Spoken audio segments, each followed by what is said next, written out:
জনাব খন্দকার মোহাম্মদ সম্পাদক বাংলাদেশ সড়ক পরিবহন শ্রমিক ফেডারেশন। আমি বিগত থেকে করছি আমাদের গাড়ি যাতে অযথা এখানে থেমে থাকতে না পারে, অতিরিক্ত যাতে বোঝাই করতে না পারে, আনফিট গাড়ি যাতে রাস্তায় আসতে না পারে, সেগুলো দেখে আইনানুগ ব্যবস্থা গ্রহণ করবে পুলিশ।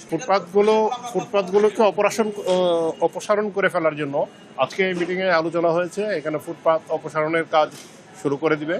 এখানে যারা আছেন প্রত্যেকেই এটার জন্য দায়িত্বপ্রাপ্ত, ক্ষমতাপ্রাপ্ত। ফুটপাথ অপসারণ করে ফেললে আমার মনে হয় যে যান চলাচল আরো অনেক বেশি স্মুথ হবে। এই চন্দ্রাতে জানি টার্মিনাল হিসাবে ইজারা দিতে না পারে, আসলে তো চন্দ্রা কোনো টার্মিনাল নাই। এই চন্দ্রাতে আপনার পৌরসভা বিকাশ পেমেন্টে 10,000 টাকার বেশি অফার, শপিং চলছে তো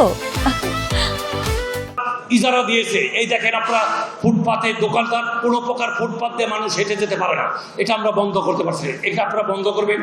পাশাপাশি আমরা গাজীপুর জেলা সড়ক পরিবহন শ্রমিক ইউনিয়ন এবং গাজীপুর জেলা পরিবহন মালিক সমিতি আমরা হাইওয়ে পুলিশ এবং জেলা পুলিশকে 30 জন কমিউনিটি পুলিশ দিব।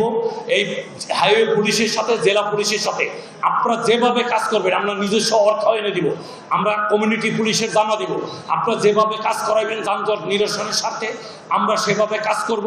আমরা পুলিশ প্রশাসনকে সহযোগিতা করব।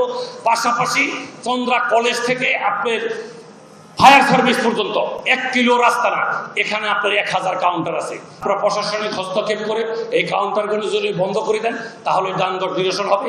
তাহলে এখানে একটি কাউন্টার দিছে, একটা কাউন্টারে 10টা গাড়ির সাইনবোর্ড লাগাইছে।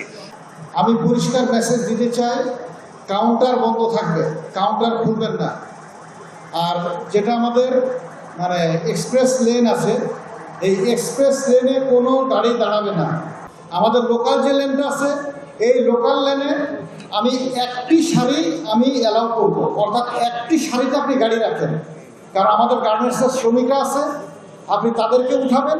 কিন্তু কেউ যদি ডবল লাইন করেন, একটা গাড়ির পাশে আরেকটা গাড়ি রাখেন, আমার ক্লিয়ার মেসেজ, ওই গাড়ির বিরুদ্ধে আমি মামলা দিব।